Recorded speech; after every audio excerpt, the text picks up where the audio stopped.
Good morning, students. In last lecture, we studied about the fluid statics.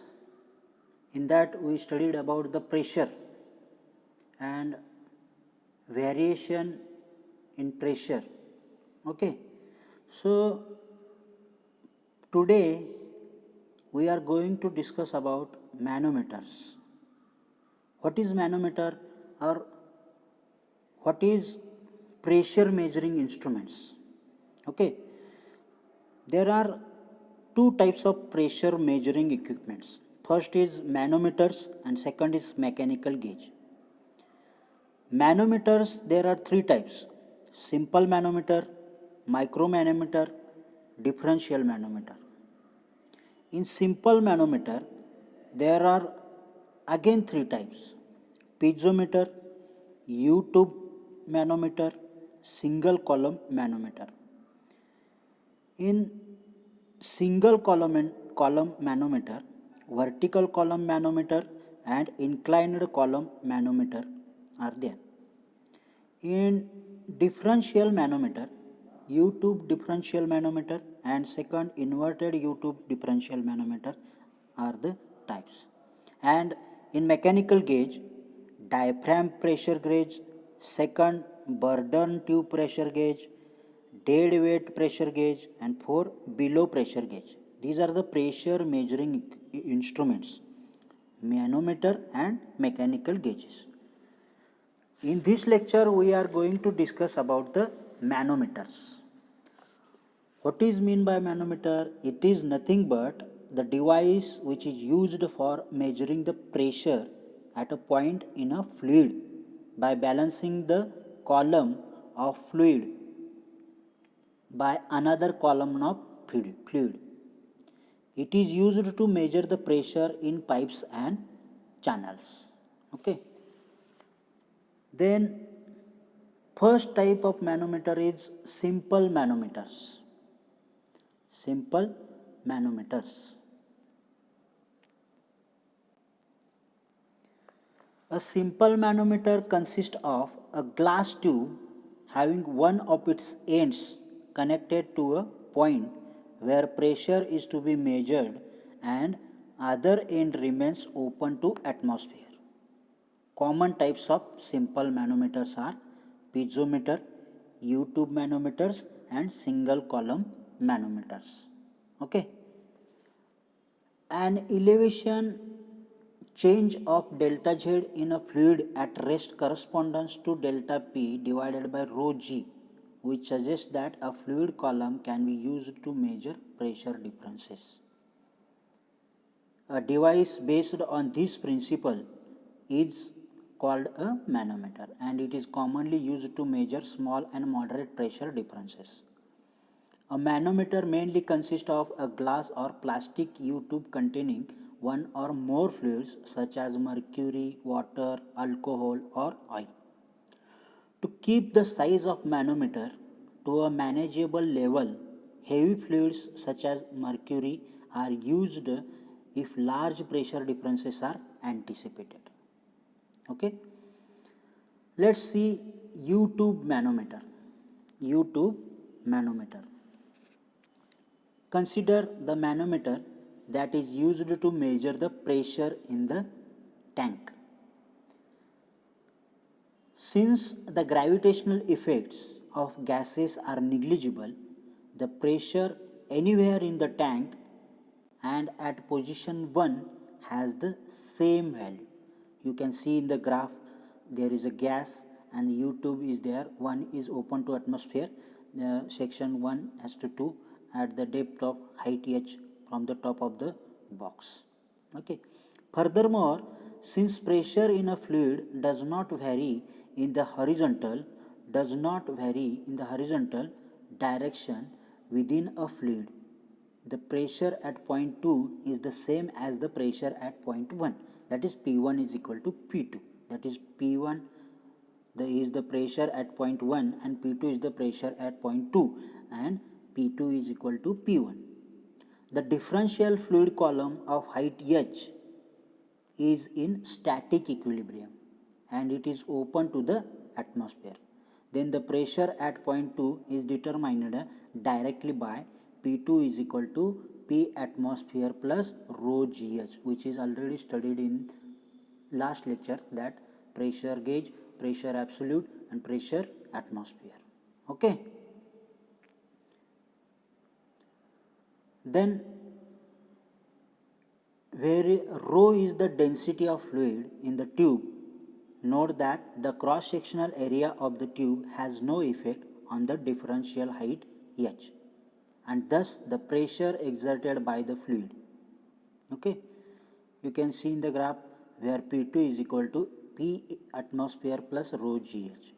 However, the diameter of the tube should be large enough, more than a few millimeters, to ensure that the surface tension effect and thus the capillary rise is negligible.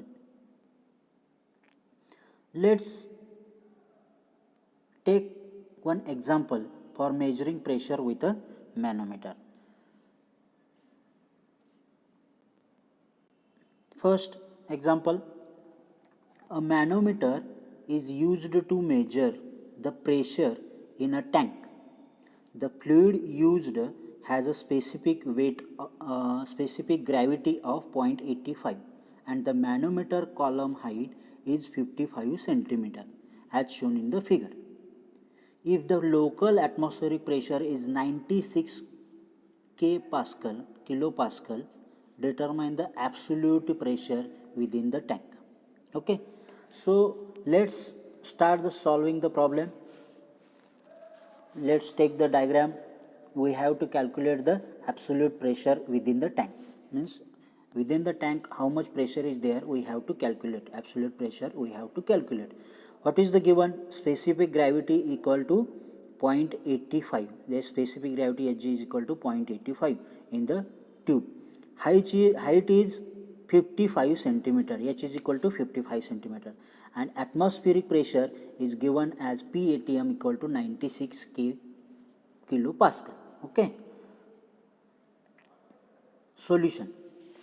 The fluid in the tank is a gas whose density is much lower than the density of manometer fluid. Okay. The specific properties are what? What are the properties? The specific gravity of the manometer fluid is given to be 0.85. We take the standard density of water to be 1000 kg per meter cube. We have to assume that. Okay. Analysis. The density of the fluid is obtained by multiplying its specific gravity by the density of water, which is taken to be 1000 kg per meter cube. Okay. So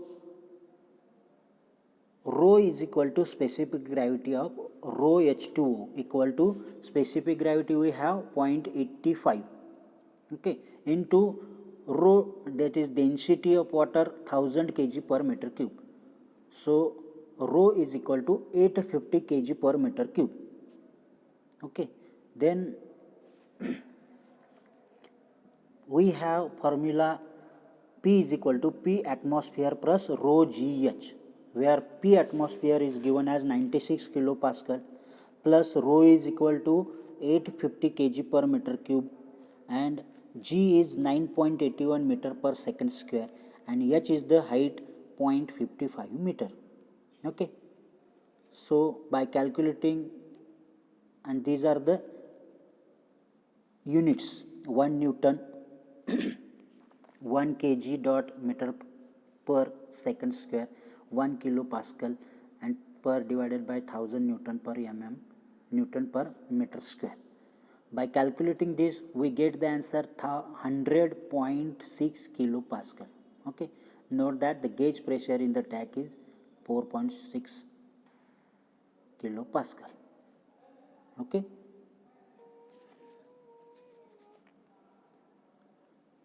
Then multi-fluid manometer. In last we studied about U-tube manometer. Okay, so multi-fluid manometer.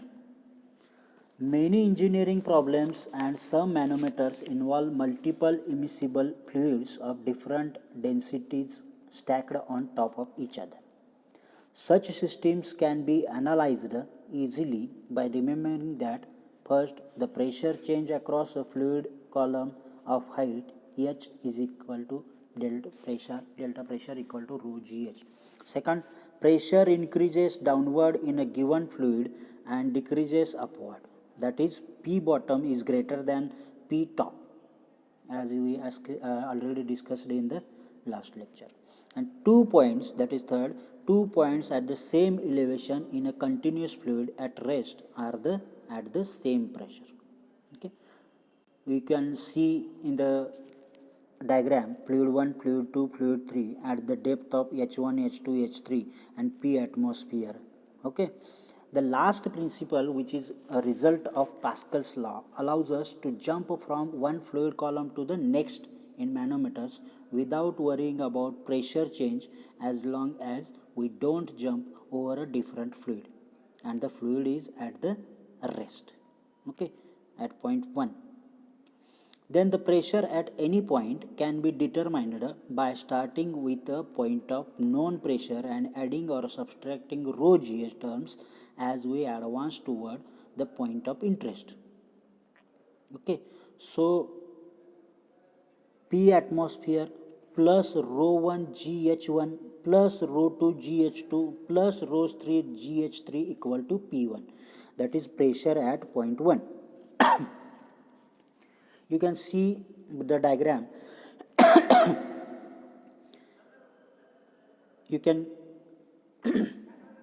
You have clear that at depth of H1, H2, H3 there are fluids 3, and at point 1 you have to calculate the pressure by adding the different pressures at different points.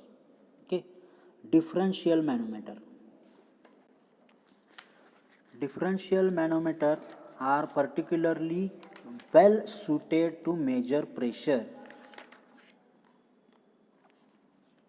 drops across a horizontal flow section between two specified points due to the presence of a device such as a valve or heat exchanger or any resistance to flow. This is done by connecting the two legs of the manometer to these 2 points as shown in the figure. You can see the figure. Flow section or flow devices fluid point 1, point 2 at the depth A, H, point A and B, and pressure rho 1 and rho 2, measuring the pressure drop across a flow section or a flow device by a differential manometer.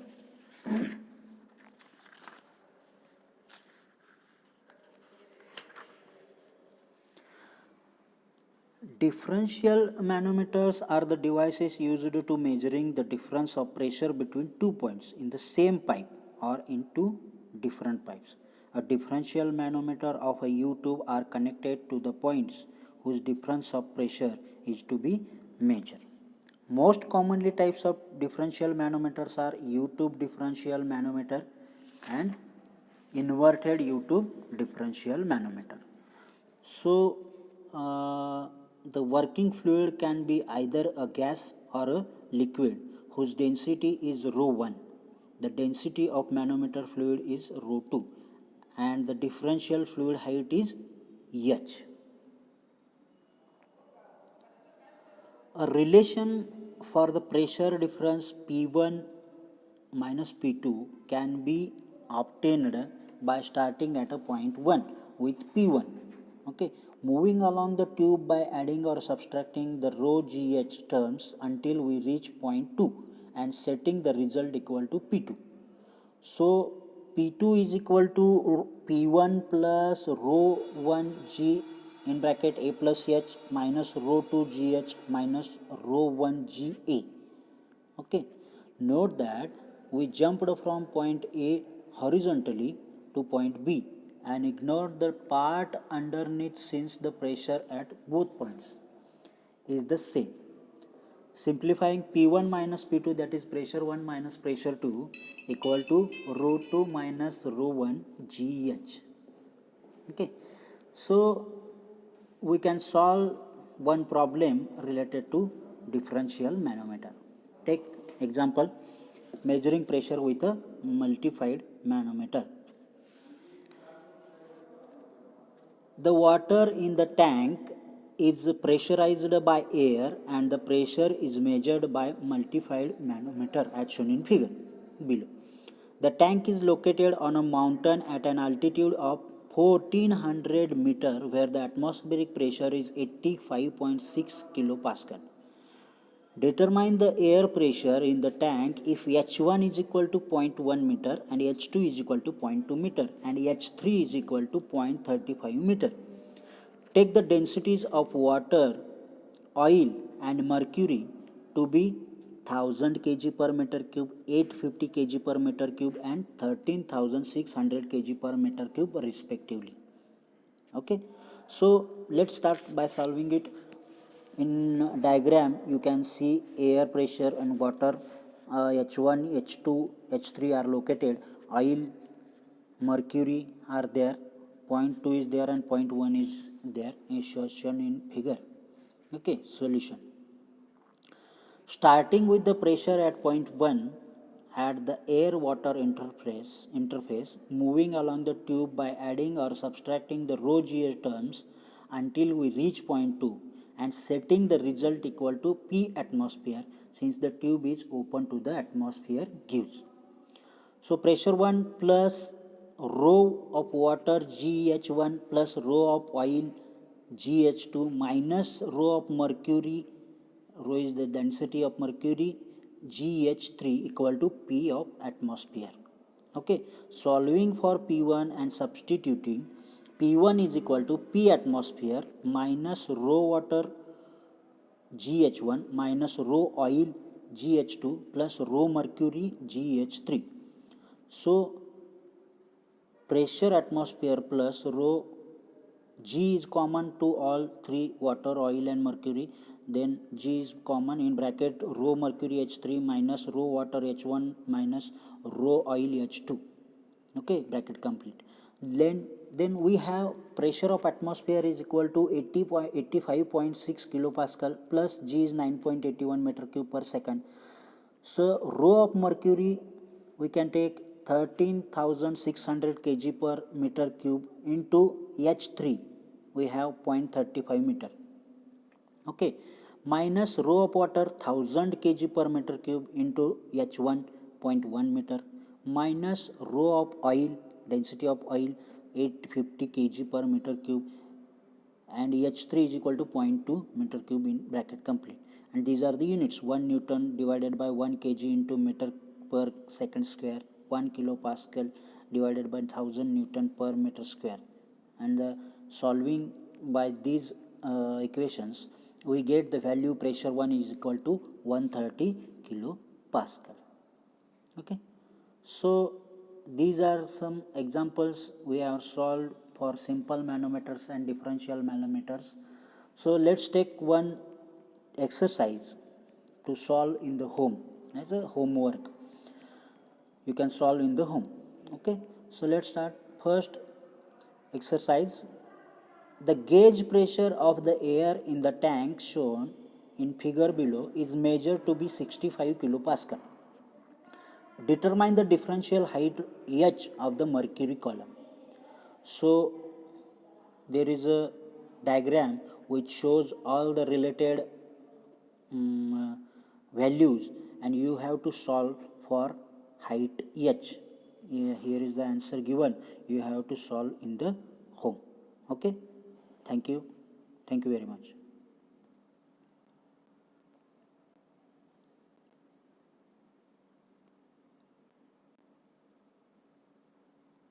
Here are also two other exercises are there, so you can solve these exercises at home and you can complete that manometer point. Okay, thank you.